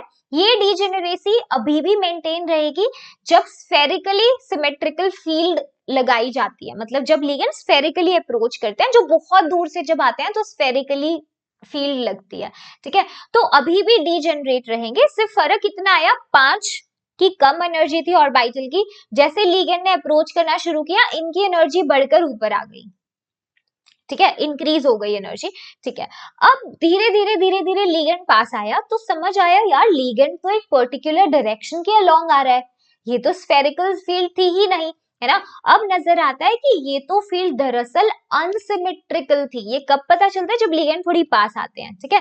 अनसिमेट्रिकल फील्ड ऑफ लिगेंड्स की वजह से अब ये डीजेनरेसी खत्म हो जाती है। अब डी ऑर्बिटल को आता है गुस्सा, वो सोचता है यार प्यार करना था तो पांचों को बराबर का करते, भेदभाव क्यों किया हमारे बीच में, है ना। तो देखा कि लिगेंड ने किसी को ज्यादा अप्रोच किया, किसी को कम अप्रोच किया, तो ये मन मुटाव हो गए उनमें। तो यहाँ पर जो डीजेनरेसी थी, जो सेम एनर्जी थी, वो ब्रेक होके स्प्लिटिंग हो जाती है डी ऑर्बिटल की। अब ये स्प्लिटिंग कैसी होगी, डिपेंड करता है क्रिस्टल फील्ड का नेचर, मतलब लिगेंड्स ऑक्टाहेड्रली आ रहे हैं, टेट्राहेड्रल से आए हैं, एक्सियल पोजीशन के अलोंग आए हैं, या इन बिटवीन द एक्सिस आए हैं, उनका अप्रोच कहां से हुआ है, स्प्लिटिंग तो देखो होगी, ठीक है। तो वो ऑक्टाहेड्रल और टेट्राहेड्रल की स्प्लिटिंग हमको देखनी है, और वो करने से पहले आप शेप देख लो डी ऑर्बिटल्स की, अगर आपको ध्यान नहीं है तो रिकैप हो जाएगा, ठीक है। तो डी के पास दो तरीके के ऑर्बिटल्स होते हैं, एक तो नॉन एक्सियल, ठीक है, जो एक्सिस के बिटवीन द एक्सिस होते हैं, देखो ये वाले D X Y Y Z Z X, और एक होते हैं एक्सियल डी ऑर्बिटल्स जो अलोंग द एक्सिस होते हैं। देख सकते हो ये डी जेड स्क्वायर है आपका, है ना, D X square Y square, तो ये वाले होते हैं एक्सियल, और ये कौन से थे, non axial. Between the axis ये वाले हैं, अलोंग द एक्सिस ये वाले हैं, ये दो, ठीक है। अब जब हम ऑक्टाहेड्रल कॉम्प्लेक्स की बात करें, सीएफटी ऑक्टाहेड्रल के केस में बता रही हूँ, तो ऑक्टाहेड्रल के केस में क्या होता है, ये जो रिपल्शन होती है, दिस इज बिकॉज ऑफ, मतलब रिपल्शन जो है it is because of electron present in metal के डी ऑर्बिटल्स में और लिगेंड्स में, है ना, इलेक्ट्रॉन्स हैं, तो रिपल्शन होती है जिसकी वजह से एनर्जी बढ़ती है, ठीक है। अब ध्यान देना, ऑक्टाहेड्रल कॉम्प्लेक्स में लिगेंड अप्रोच करता है मेटल को 3 एक्सिस के थ्रू द एक्सिस। अगर एक्सिस के अलोंग लिगेंड अप्रोच कर रहा है, तो भाई जो एक्सियल ऑर्बिटल्स थे उनकी एनर्जी, उनको ज्यादा रिपल्शन फील होगी, तो उनकी एनर्जी ज्यादा नहीं बढ़ेगी, समझो। ये वाले आपके डी ऑर्बिटल से, और लिगेंड भी एक्सिस के अलोंग ही आ रहे हैं, तो ये वाले जो एक्सिस के अलोंग ऑर्बिटल्स थे, इनकी ज्यादा रिपल्शन इनके पाले में आएगी। ये बोलेगा हमारे पल्ले में ज्यादा रिपल्शन है, क्योंकि लिगेंड तो हमारे ही थ्रू, हमारे ही एक्सिस के अलोंग आ रहा है, तो इनकी एनर्जी ना बढ़ जाती है। ऑक्टाहेड्रल के केस में जो एक्सियल ऑर्बिटल्स हैं, है ना, they will experience more repulsion and their energy will be raised relative to those non axial वालों की एनर्जी कम हो जाती है, ठीक है। तो अगर आप पैटर्न देखो यहाँ पर ऑक्टाहेड्रल फील्ड में, तो कुछ ऐसा होता है, देखो यहाँ पे शुरू में फ्री मेटल एटम था, अब जब स्फेरिकल फील्ड, जब बहुत दूर से आ रहे थे लिगेंड, तो 5 के 5 एक्साइट होके ऊपर चले गए, है ना, उन्होंने कहा बराबर है, बराबर रिपल्शन, बराबर एनर्जी बढ़ेगी। अब जब वो पास आए, है ना, पास आए तो नजर आया अरे ये तो अलोंग द एक्सिस आए हैं, लिगेंड तो एक्सिस के अलोंग आ गए, तो मतलब जो एक्सियल ऑर्बिटल्स थे डी के, उनको ज्यादा धक्का लगा और उनकी एनर्जी ऊपर चली गई। तो देखो D Z square D X square Y square ऊपर चले गए, है ना, और ये नॉन एक्सियल वाले नीचे आ गए। ये जो बीच में कट पॉइंट है, इसको बैरी सेंटर बोला जाता है ना। इनको, ये 3 डिब्बे नीचे, इनको T2G और ऊपर वाले को EG बोला जाता है, ठीक है, ऐसे रिप्रेजेंट करते हैं। ये जो बीच में डेल्टा नॉट है, ये आपकी CFSC है। Delta naught is the energy separation due to crystal field splitting, ये एनर्जी सेपरेशन है क्रिस्टल फील्ड स्प्लिटिंग की वजह से। और यहाँ पर देखो नीचे 2/5 डेल्टा नॉट, ऊपर 3/5, ये कैसे आता है देखो, इसको याद मत किया करो, इसको समझने का सिंपल तरीका है, ऊपर कितने डिब्बे, देखो अगर इस हिस्से की आपको बतानी है एनर्जी तो उसके सामने कितने विंडो है, 2, ऊपर कितने ऑर्बिटल हैं, उसके सामने 2 ऑर्बिटल हैं, और टोटल ऑर्बिटल कितने हैं, 5, तो ये 2/5 डेल्टा नॉट। ऐसी अगर इधर की बतानी है एनर्जी तो उसके सामने कितने डिब्बे हैं, 3, और टोटल कितने हैं, 5, ऐसे बता सकते हो, ठीक है, ध्यान रखना। चलिए तो देखो 3 ऑर्बिटल्स मिले लो एनर्जी के जो T2G सेट है, 2 EG सेट मिले हाई एनर्जी के, ठीक है। अब यही जो स्प्लिटिंग हुई है लिगेंड की डेफिनेट ज्योमेट्री की वजह से, इसे क्रिस्टल फील्ड स्प्लिटिंग बुलाया जाता है।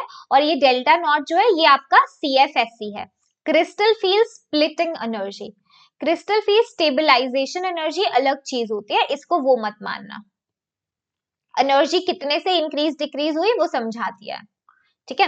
अब ये CFSE डिपेंड किन चीजों के ऊपर करती है, ये डिपेंड करेगी चार्ज, मेटल आयन पे चार्ज कितना है, जितना ज्यादा होगा उतनी ज्यादा CFSE, उतना ज्यादा ये होगी, है ना वैल्यू, ठीक है, उतनी ज्यादा स्प्लिटिंग होगी। ओके, मेटल अब डिपेंड करता है, मेटल फर्स्ट, सेकंड या थर्ड ट्रांजिशन सीरीज से बिलोंग करता है, जैसे इफेक्टिव न्यूक्लियर चार्ज बढ़ेगा ये गैप भी बढ़ेगा। नेचर ऑफ लिगेंड पे भी डिपेंड करता है, अगर वीक फील्ड लिगेंड होगा तो उधर अट्रैक्शन कम है, रिपल्शन भी कम है, तो उधर जो भी आपका इंक्रीज डिक्रीज आएगा वो कम आएगा। अगर स्ट्रॉन्ग फील्ड लिगेंड होगा तो अट्रैक्शन रिपल्शन दोनों ही तगड़ी होंगी, उस केस में EG की एनर्जी ज्यादा बढ़ेगी, T2G की ज्यादा कम हो जाएगी, तो गैप बहुत ज्यादा हो जाएगा स्ट्रॉन्ग फील्ड लिगेंड में, ठीक है। ये आपकी सीरीज है, इसको ध्यान रख लेना, बट मैं एडवाइस करती हूँ इसको ऐसे ही याद रख लो, जो कार्बन वाली है ना स्पीशीज वो पहले आ रही है, देखो है ना, साइनाइड देन नाइट्रोजन वाली स्पीशीज आती है, लास्ट में आपके हेलाइड्स आते हैं। इसको याद करने की ट्रिक्स भी होती हैं, बट अभी मैं एडवाइस नहीं कर ली, पहले इसकी प्रैक्टिस कर लो, ट्रिक्स लास्ट डेज में करेंगे जो इंपॉर्टेंट होंगे वहीं पर, ठीक है। इस सीरीज को बनाया भी कैसे गया, on the basis of absorption of light, जो कॉम्प्लेक्सेस करते हैं अलग अलग लिगेंड्स के साथ, राइट। तो यहाँ पे कॉन्फ़िगरेशन फिल करना भी सीख लो, अगर D1 कॉम्प्लेक्स होगा तो T2G के अंदर एक इलेक्ट्रॉन चला जाएगा, है ना, लोअर एनर्जी लेवल में, ठीक है। अगर D2 होगा तो यहाँ चला जाएगा, देखो लिगेंड का कोई असर नहीं पड़ा, T2G2 कॉन्फ़िगरेशन है ना, लिखी जाएगी। अगर D3 कॉम्प्लेक्स है तो भी आराम से चुपचाप यहाँ आ जाएगा इलेक्ट्रॉन, तो D1 D2 D3 तक तो कोई स्याप्पा नहीं है, कॉन्फ़िगरेशन ऐसे हो जाएगी T2G1 2 3। अब D4 कॉम्प्लेक्स अगर आ गया ना, D4 कॉन्फ़िगरेशन है अगर, तो यहाँ पे आपको डिसाइड करना पड़ता है कि इलेक्ट्रॉन की पेयरिंग होगी T2G के अंदर या इलेक्ट्रॉन EG में जाएगा ऊपर, ये देखना पड़ता है, ठीक है। तो देखो अगर वीक फील्ड लिगेंड है आपके पास, वीक फील्ड लिगेंड में लेस क्रिस्टल फील्ड स्प्लिटिंग होती है ना, वीक फील्ड लिगेंड के केस में वो जो गैप होता है एनर्जी का, मैम ने बताया था कम होता है ना, ये कम ऊपर जाते हैं ये कम नीचे आते हैं, तो गैप कम होता है, और पेयर कराने के लिए ज्यादा एनर्जी देनी पड़ती है, पेयरिंग एनर्जी ज्यादा हो जाती है एज कंपेयर टू इलेक्ट्रॉन को ऊपर भेजने में। तो अगर वीक फील्ड लिगेंड आ जाता है ना तो चौथा इलेक्ट्रॉन ऊपर चला जाएगा, क्यों, क्योंकि एनर्जी गैप कम है, वो एनर्जी कम है, अगर इलेक्ट्रॉन को इधर डालते T2G4 करते तो ज्यादा एनर्जी खर्च होती, ठीक है, इस चीज को ध्यान रखना। तो ये हाई स्पिन कॉम्प्लेक्स बनाएंगे। अगर मान लो आपके पास ऐसा सीन हो स्ट्रॉन्ग फील्ड लिगेंड है, तो स्ट्रॉन्ग फील्ड लिगेंड में तो भाई ये डिब्बों का गैप बताया था काफी ज्यादा हो जाता है, काफी ज्यादा, तो ऐसे में एक फोर्थ इलेक्ट्रॉन को ऊपर भेजने के लिए ज्यादा खर्चा होगा, तो हम उसकी पेयरिंग करा देते हैं, तो यहाँ पर fourth electron will enter in T2G, ठीक है। तो ऐसे आपको जुगाड़ देखना होता है कि भाई पेयरिंग एनर्जी ज्यादा है कि CFSE ज्यादा है, उसके हिसाब से करते हैं, ठीक है, तो कर लेना वो वाली चीज। फिर टेट्राहेड्रल कॉम्प्लेक्स के अंदर देखो, टेट्राहेड्रल में स्प्लिटिंग ऑक्टा की उल्टी हो जाती है, क्योंकि यहाँ से जो लिगेंड का अप्रोच होता है वो अलोंग द एक्सिस नहीं होता है ना, तो यहाँ पे आप देखोगे जो आपके एक्सिस के अलोंग है, एक्सियल वाले D नीचे आ जाते हैं, नॉन एक्सियल वाले ऊपर चले जाते हैं, ठीक है, यहाँ पे हम जी नहीं लगाते, T2G नहीं लिखते, है ना, किस लिए अभी बताती हूँ, ठीक है, आगे जाके। वो सिमेट्री के लिए यूज किया जाता है जी, यहाँ पे सिमेट्री नहीं होती है, ठीक है। तो यहाँ पे इनकी स्प्लिटिंग उसकी उल्टी हो जाती है, देखो। हाँ, for tetrahedral we don't use g वाली टर्म, है ना, T2G नहीं लिखते हैं, because there is no centre of symmetry. वो g actually centre of symmetry को बताता है, ठीक है। चलो अब लास्ट पार्ट हमारा आइसोमेरिज्म का है, इसको ध्यान देना जरा। राइट, दो तरीके की आइसोमेरिज्म है, स्ट्रक्चरल और स्टीरियो। स्ट्रक्चरल में अलग अलग टाइप्स हैं, देखते चलते हैं। यहाँ पे आपको डिफरेंट टाइप की केमिकल लिंकेजेस मिलेंगी और लिगेंड का डिस्ट्रीब्यूशन अंदर बाहर स्फीयर के अलग अलग होगा। पहला आयोनाइजेशन आइसोमेरिज्म होता है। आयोनाइजेशन के आइसोमेरिज्म में आपको दिखेगा जो काउंटर आयोन होता है ना कॉम्प्लेक्स सॉल्ट में, it is itself A potential ligand, मतलब ये खुद ही, ये देखो ब्रोमाइड है यहाँ पर, ये खुद ही अंदर बाहर जा रहा है ना। तो वही वाला आयन आपको कोऑर्डिनेशन स्फीयर के अंदर भी मिल सकता है और दूसरे केस में बाहर भी आ सकता है। काउंटर आयन भी बन सकता है, पोटेंशियल लिगेंड भी बन सकता है, ठीक है। तो ये तुम्हारी आयनाइजेशन आइसोमेरिज्म होते हैं, है ना। और एग्जांपल मैम ने अटैच कर दिया। हाइड्रेशन आइसोमेरिज्म, इसको सॉल्वेट आइसोमेरिज्म भी बोला जाता है। तो इधर आपको दिखेगा जो different number of water molecules होंगे इनसाइड द कोऑर्डिनेशन स्फीयर, है ना। और ऐसे ही जैसे यहाँ पे देखो 4 वाटर हैं, है ना, अंदर लिगेंड की तरह, और बाहर कितने हैं 2। अब इधर देखो 5 अंदर है 1 बाहर है। ऐसे जब आप देखते हो ना, ये वाली आइसोमेरिज्म आपकी कौन होती है, हाइड्रेट आइसोमेरिज्म, ठीक है। देख सकते हो इधर 6 के 6 देखो अंदर आ गए, कलर भी अलग है इसमें, ओके। ये इतना इंपॉर्टेंट नहीं है स्ट्रक्चरल वाला पार्ट, टू बी ऑनेस्ट, ठीक है। तो इसको आप ज्यादा इंपॉर्टेंट एक्चुअली ऑप्टिकल आइसोमेरिज्म वाला पार्ट होता है, उसमें भी कुछ केसेस, ठीक है। यहाँ पर देखो ये कोऑर्डिनेशन अराइज करती है due to interchange of ligands between cationic and anionic entities, है ना। केटाइनिक एनाइनिक एंटाइटीज में इसमें से एक केटाइनिक पार्ट है एक एनाइनिक है, तो उनके बीच में आपस में लिगेंड्स ही अदला बदली हो जाते हैं, राइट। मेटल आयन देखो क्रोमियम के साथ अमीन था, यहाँ क्रोमियम के साथ, अरे ये कहां से आ गया, है ना। तो इट इज लाइक दैट, ये आपकी कोऑर्डिनेशन आइसोमेरिज्म है। Then we have linkage isomerism, इसके अंदर आपको दिखेगा कि कोऑर्डिनेशन कंपाउंड में एम्बिडेंटेट लिगेंड्स होंगे और वो अपना अलग अलग साइट, उनके पास है ना एक से ज्यादा साइट होती है, तो उसके थ्रू वो बॉन्डेड होंगे सेम कॉम्प्लेक्स में। देखो NO2 यहाँ से नाइट्रोजन के थ्रू दे रहा है, इधर अब ऑक्सीजन उसने डोनर साइट कर ली, है ना। तो ये आपके कौन है, लिंकेज आइसोमर्स हैं, ठीक है।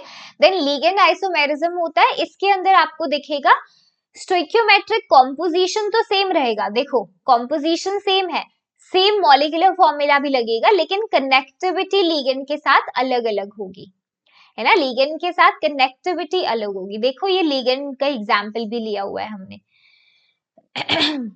ठीक है, कर सकते हो। स्ट्रक्चरल में last is coordination position isomerism. तो यहाँ पे अगर आप देखते हो तो सिंपल है, ये पॉलीन्यूक्लियर कॉम्प्लेक्स में दिखेंगे, एक से ज्यादा सेंट्रल मेटल एटम होगा जहां पर, है ना, yes. An interchange of ligands between different metal nuclei gives rise to this. अब यहाँ पे भी वही इंटरचेंज लिगेंड्स का हो रहा है, यहाँ पे देखो 2 Cl थे इसके पास, इसने 1 Cl अपना इधर भेज दिया, बोला यार तू भी क्या याद रखेगा, है ना, कोऑर्डिनेशन पोजीशन हुआ था। Okay, so that was your this part. The next is the stereoisomerism. यहाँ पे सेम केमिकल फॉर्मूला होता है और बॉन्ड, लेकिन डिफरेंट स्पेशियल अरेंजमेंट होगा स्पेस में, है ना। तो वी हैव ज्योमेट्रिकल और ऑप्टिकल आइसोमेरिज्म, ऑर्गेनिक वाली नहीं है, उससे थोड़ी आसान ही है ये, ठीक है। तो आप अभी देखो आइसोमेरिज्म का जब हम डिटेल में कोऑर्डिनेशन करेंगे तो we will spend more time in this, ठीक है। तो अभी बिकॉज चैप्टर का हम विद इन 1 आवर रिविजन कर रहे हैं, तो मैं आपको डायरेक्ट केसेस बताऊंगी कि कहाँ पे आपको दिखेगा ये आइसोमेरिज्म, कहाँ नहीं दिखेगा, तो आप उन केसेस को याद रखना, है ना, रिविजन के दौरान विजुअलाइज हो जाएगा फिर। तो देखो यहाँ पे ज्योमेट्रिकल अरेंजमेंट लिगेंड्स का सेंट्रल मेटल के अराउंड अलग है, यहाँ पर देखो वही सेम लिगेंड सेम साइड, इधर बिल्कुल ट्रांस में है 180 में, तो सिस और ट्रांस फॉर्म्स है। कहां पर देखने को मिलती है, observed in square planar complexes octahedral complexes. अब स्क्वायर प्लेनर में भी कौन से वाले केसेस में, मेरा नोट्स मैंने बोला था फुली फ्लेजेड नोट्स दूंगी, सब कुछ अटैच करके लाई हूं, है ना। स्क्वायर प्लेनर में भी ये वाले जब टाइप्स होंगे ना, Ma4 इसमें नहीं होगा क्योंकि साइड एटम सारे सेम हो गए लिगेंड्स, तो कैसे होगा। Ma3b में भी ना सिस बन पाएगा ना ट्रांस बन पाएगा, तो इधर नहीं होगा। कहाँ दिखेगा, ये वाले जो केसेस है इनमें। एग्जाम्पल है मैंने अटैच किया है, Ma2b2 टाइप में सिंपल ऐसा कॉम्प्लेक्स है ना, सिस और ट्रांस आप आराम से बना सकते हो। सिस प्लेटन देखो Cl same side, NH3 same side. Transplatin देखो ऑपोजिट, है ना, लाइक दैट, और ये ऑपोजिट 180 में ट्रांस हो सकता है, इसमें दिख गया, ठीक है। Ma2bc टाइप में भी हो सकता है, बिल्कुल हो सकता है ना। ये वाली देखो सिस फॉर्म है, अमीन अमीन सेम साइड, ये ClNO2 है ना इधर की तरफ, इधर अमीन के थ्रू ही देख लो ट्रांस पोजीशन में है, ये सिस में लगा हुआ था, यहाँ दिख गई ज्योमेट्रिकल। इधर भी हो सकती है ना। अब इधर सोच के बताओ, पीरिडीन की डोनर साइड कौन सी होती है, क्या नाइट्रोजन होती है, यस, तो सेम साइड है, देख लो सिस सिस, यहाँ पे ट्रांस हो जाएंगे, ओके, ऐसे पहचान लेना, आसान हो जाएगा। तो ये स्क्वायर प्लेनर के सारे टाइप्स थे, ये किसके थे, कहां पर, जब स्क्वायर प्लेनर में इधर होगी। अब ऑक्टाहेड्रल के केसेस बता रही हूँ, तो नोट्स में सीधा लिख लेना, इजी हो जाएगा। ऑक्टाहेड्रल में Ma6 में नहीं दिखेगा डेफिनेटली, कैसे सिस ट्रांस बताएंगे, यहाँ भी नहीं दिखेगा, बट इन 3 केसेस में आपको GI देखने को मिलेगा ऑक्टाहेड्रल के केस में, ठीक है। देखो आराम से बता सकते हो, सिस फॉर्म है ये वाली, है ना, cis violet complex. The next is ये ट्रांस है आपके, देखो Cl ट्रांस में लगे हुए हैं, है ना, ट्रांस, तो सिस फॉर्म भी देख ली आपने इसकी, ट्रांस भी देख ली, ठीक है, कलर डिफरेंस है। द नेक्स्ट टाइप यहाँ पर आपको देखने को मिल सकता है, दिस इज इंपॉर्टेंट भाई, एग्जाम में पूछ लेते हैं इसे, ओके। सिस फॉर्म को ट्रांस को इसको बना लोगे ना, इथाइलिन डायोमीन दिखाया हुआ है यहाँ पर, तो ऐसे जब आमने सामने बटरफ्लाईज होती है ना, जब ये सामने लगे होते हैं ऑपोजिट, वो ट्रांस होता है ना। अगर इधर आपको सेम साइड ऐसे दिखेंगे लाइक दिस, यहाँ और यहाँ, that would be the cis form, बना लेना, उसे ड्रॉ कर लेना, ठीक है, प्रैक्टिस करोगे हो जाएगा, ये केसेस भी याद हो जाएंगे आराम से, ठीक है, ओके। चलिए द नेक्स्ट लास्ट टाइप, इसमें हम सिस ट्रांस ना बोल के हम फेशियल मेरिडोनियल आइसोमर्स इनको बोलते हैं, सो इस केस को भी ध्यान रखना, दिस इज इंपॉर्टेंट, ठीक है, कर लेना। तो ये GI के केसेस थे आपके टेट्राहेड्रल और ऑक्टाहेड्रल में। नाउ ऑप्टिकल आइसोमेरिज्म मैम आपको बता रही है, सो ये वही जैसे डेफिनेशन जो ऑर्गेनिक में भी करते हो, है ना, कॉम्प्लेक्सेस की सेम फिजिकल केमिकल प्रॉपर्टी है, but the action plane polarise light की तरफ रोटेट करेंगे नहीं करेंगे, वो इनका डिफरेंट होता है इधर, है ना। जो ऑप्टिकली एक्टिव कॉम्प्लेक्स होते हैं ये नॉन सुपर इम्पोजेबल होते हैं अपने मिरर इमेज के ऊपर, ठीक है, या फिर एक बेटर डेफिनेशन अगर हम बोले तो वो होगी प्लेन पोलराइज्ड लाइट के रिस्पेक्ट में, है ना, कि अगर आपका जो कॉम्प्लेक्स है वो प्लेन पोलराइज्ड लाइट को रोटेट कर देता है, चाहे डेक्स्ट्रो करे या लेवो करे, तो ऑप्टिकली एक्टिव होता है, अगर नहीं उसको रोटेट कर पाता तो ऑप्टिकली इनएक्टिव होता है। वही एक्टिविटी के लिए हम वही एलिमेंट्स देखते हैं, उसमें POS नहीं होना चाहिए, COS नहीं होना चाहिए, है ना, ऑल्टरनेटिंग एक्सिस ऑफ सिमेट्री नहीं होना चाहिए, वही वाली चीजें। तो डेक्स्ट्रो में देखो रोटेट करेगा PPL को टुवर्ड्स द राइट, लेवो रोटेट करेगा टुवर्ड्स द लेफ्ट, है ना, ये होता है। हमें कहाँ दिखेगा ऑप्टिकल आइसोमेरिज्म, टेट्राहेड्रल में, ऑक्टाहेड्रल में।